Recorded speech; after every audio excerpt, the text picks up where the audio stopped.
What's your take on that? You're by far and away a greater expert in that than I. I would say cost plus initiatives. That's all. That's basically all we work in.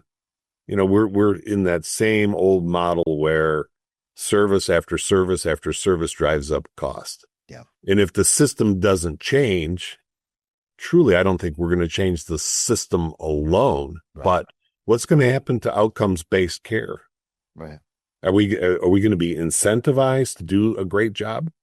You might get paid more if you do a great job and you prove that evidence. But if you stay on a cost plus system, and all healthcare is pretty much still there, unless you're in some type of clinically integrated network, which that's another subject, but it's cost plus.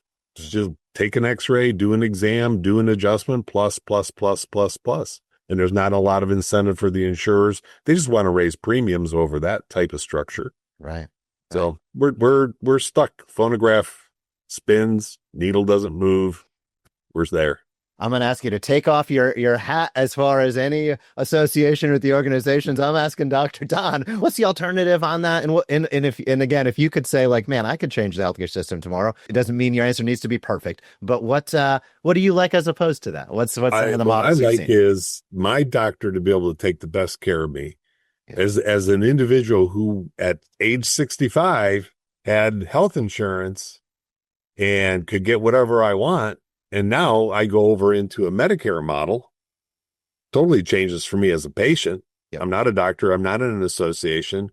Where is the fairness in healthcare? Because now I lose certain privileges, like an x-ray or a physical exam from my chiropractor. Where's the fairness in any of that? Yeah. Change that.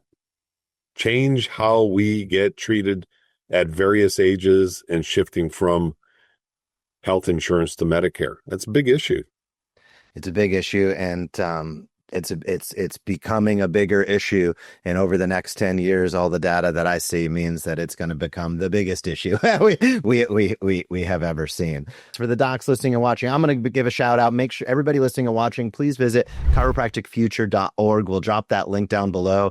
Click around the strategic plan site. Become involved, whether financially or through volunteer, if it is something that really strikes you. And I think as you go and dive in and experience what they've put together and created, I have a feeling it will. But Don, as we wrap up, closing thoughts. Yeah, flip this out of all the initiatives that we've discussed and put this on the personal side. What I would encourage practitioners to do is create a 10-year plan for yourself.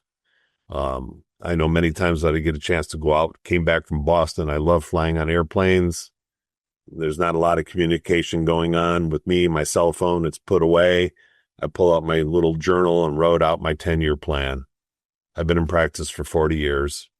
I got a 10-year plan. However that's going to look, it's in that little book. And I close that book and open it up in 6 months and start to see how it's already starting to develop. So set the intention for yourself. Take yourself wherever you think you want to go and change lives. Thanks so much for checking out that interview. If you liked it, we have plenty more available. You can check out the next interview right here.